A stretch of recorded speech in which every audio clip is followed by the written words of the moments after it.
আলহামদুলিল্লাহ আলহামদুলিল্লাহ, তোমাদের দোয়াতে আমার আব্বুর স্বপ্নের বাড়ির দ্বিতীয় তলার কাজ শুরু হয়ে গেছে। মানে আমরা যেই ফ্লোরে থাকবো ওই ফ্লোরের কাজ শুরু হয়ে গেছে। কাজ শুরু করার পর কিছুদিন পরে আমাদের বাসায় ইঞ্জিনিয়ার আসছে, তো উনি বোঝাই দিতেছিল যে বেলকনির দরজা বা গ্লাসগুলো কিভাবে লাগাইলে কিভাবে সুন্দর দেখা যাবে। তো আমাদের বাসার ডিজাইনটা উনি করছে, আর আমাদের বাসার ডিজাইনটা পুরো গ্লাস গ্লাস হবে, মানে পুরা শীষমেহাল বলে না, শীষমেহালের মতন হবে। তো উনি সাথে করে গ্লাস মিস্ত্রিও নিয়ে আসছিল। তো ওই দিন ইঞ্জিনিয়ার সহকারে মোট আমাদের বাসায় 3টা মিস্ত্রি ছিল। একটা ছিল 5 ফিল্টার আর ওয়ারিং এর মিস্ত্রি, যেটা আমার ভাইয়া মানে কাজিন হয় আমার। তো ওনার সাথে আরেকজন গ্লাস মিস্ত্রি ছিল, আর আমাদের বাসার কন্ট্রাক্টর ছিল। তো উনি মাটির নিচ থেকে দোতলা পর্যন্ত উনি আমাদের বিল্ডিংটা কমপ্লিট করতেছে। তো আমাদের ভাবনা চিন্তা ছিল যদি ওনার কাজ সুন্দর হয় তাহলে ওনাকেই দিব, না হলে আমরা চেঞ্জ করব মিস্ত্রি। কিন্তু ওনার হাতের কাজ অনেকটাই নিখুঁত, অনেকটাই সুন্দর, তার জন্য ওনাকে দেওয়া। আমার ভাইয়াকে ইঞ্জিনিয়ার বোঝাই দিতেছিল যে এইভাবে এইভাবে করো তাহলে অনেকটা সুন্দর লাগবে। সাথে আবার কন্ট্রাক্টরকেও বোঝাইতেছিল যে আপনি এইভাবে কাজগুলা করেন তাহলে অনেকটাই ভালো হবে। তো আমরা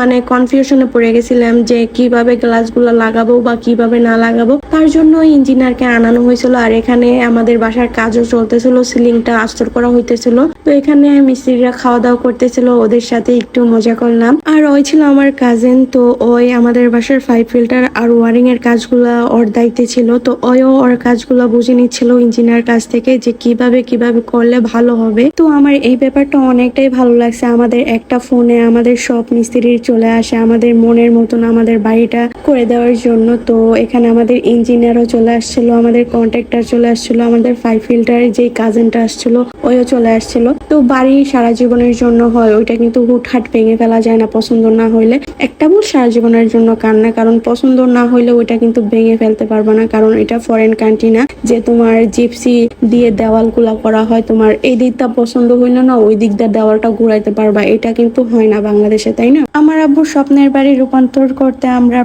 প্রায় ফ্যামিলির লোক বসে থাকি, কারণ কিভাবে করলে কোন জিনিসটা ভালো লাগবে, কোন জিনিসটার ভিতর কোন জিনিসটা লাগালে সুন্দর দেখা যাবে, ওই জিনিসটা আমরা ভাবনা চিন্তা করি। কারণ একটা বাড়িতে যদি একটা মানুষের মর্জি চলে ওইটাকে কিন্তু বাড়ি বলে না, কারণ বাড়ির ভিতরে একটা ফুল ফ্যামিলি থাকে, সবার পছন্দ আছে অপছন্দ আছে, ওই পছন্দগুলো আমরা মূল্য দিই সবার। তো এখানে আমি আমার কন্ট্রাক্টরকে বোঝাইতেছিলাম যে এইভাবে করলে ওইভাবে করলে ভালো হবে।